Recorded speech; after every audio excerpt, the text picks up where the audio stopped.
Rob Thomas heard our record. Then we signed with Irving Azoff's management company. Like suddenly went from being about to break up to opening for Matchbox 20 in arenas.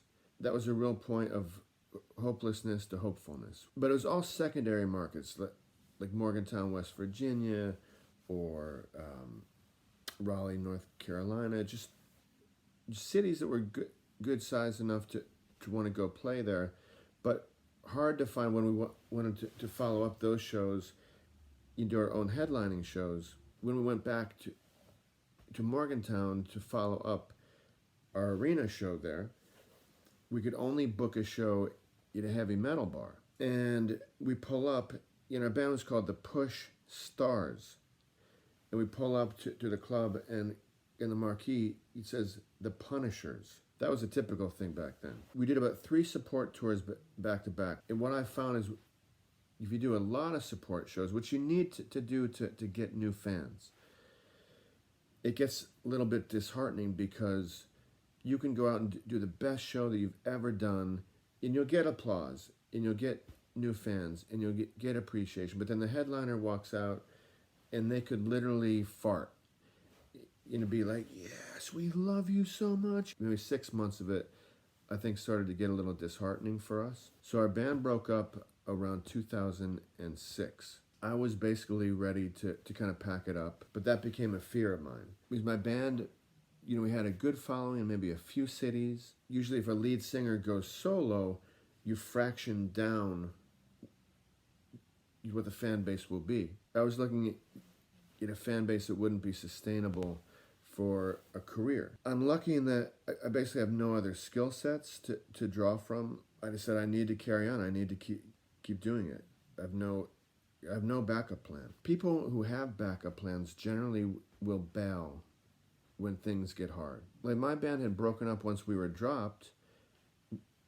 We wouldn't have gotten the arena tour, which was an amazing experience to walk out and play for 15,000 people like that. That would never have happened. And we had a song in the movie Devil Wears Prada, which is a Meryl Streep movie. That would not have happened either because we would have given up.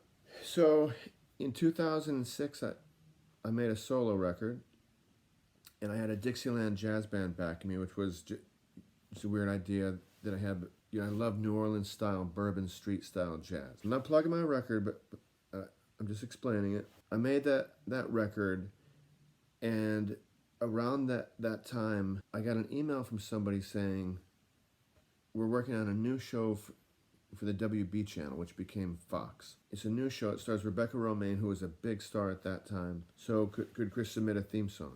So I did, and I got it. He's like, you got the gig. So that was a big chunk of change, and it was a nationally syndicated show.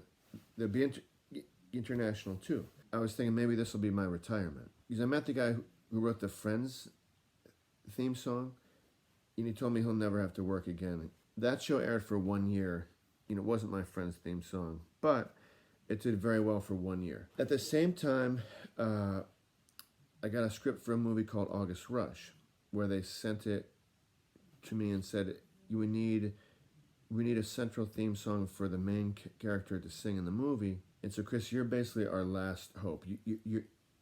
You're our last call at the bar. I said, who else have you sent it to, if I can be so bold? And they said, we sent it to Babyface. I had no idea who Babyface was. I thought it was literally a baby who wrote songs. So I was like, well, I can beat him. We sent it to Ryan Adams. I had no idea who Ryan Adams was. I thought it was Brian Adams. And I was like, he's huge. I have no chance whatsoever. Read the script, went in my backyard, wrote the song in 10 minutes. And I sent it in. And they were like, Chris, you totally nailed it. This is the song. That was amazing because that song became like literally the most lucrative 10 minutes of my life, where I still see money from it from HBO and Showtime, and I think it's on Netflix now. But the central character, Jonathan Rhys Meyers, sings my song in the movie. So that was a really cool moment, which validated the fact that I could go on in the music business, because that was my entrance to to going solo without my band. So since then, I've gone on to just be a touring artist where every year I've gradually added a couple more markets where I can go and make money. I'm skipping over a lot of stuff, but so I have 2 kids at home now, so I like to be with them. Being solo basically allows me more versatility. So I can be home for birthdays or whatever, that kind of stuff. I don't need a huge production to show up, so I can play in somebody's living room. And I've opened up for people where I'm playing 1,000-seat theaters, and I feel both are really valid ways to make a living. I've toured a lot with Ellis Paul. I've toured a lot with Martin Sexton. I've toured a lot with Colin Hay, who used to sing for Men at Work. I met him at a folk festival, so I toured with him for 5 years. He became a solo artist. He's a great solo artist. I just opened for Rob Thomas this past summer. So that was in all like 5,000 to 10,000 seat amphitheaters and theaters and stuff. So each year I've had a few more cities where I can go and make a living. But I've always thought, like since that first gig that paid $50, I've always thought of music as a business. But I've never let the business lead the art. The commerce always comes after the art. So I don't plan on marketing anything until I've created it. It's always been very organic to what I'm feeling inside emotionally. And then when I've done that, I've always done well. The key for me has been, like they say in the stock market, you ride out the dips. If I had let that one article where the writer trashed me, like knocked me down, I would have never signed a record deal. Would have never had a song in August Rush, which became that soundtrack was up for a Grammy, so I got to go to the Grammys in 2009 to represent the soundtrack.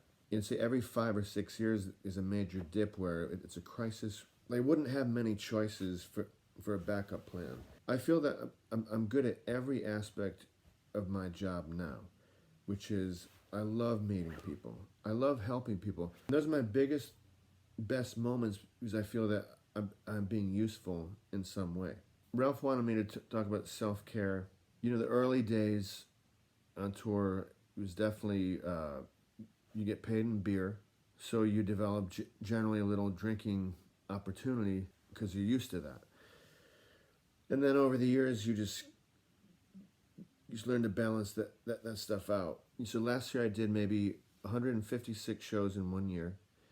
And so because of that, you have to stay healthy. But most of all, I try and find the joy in little moments, in little things. Like I love to find the best cup of coffee.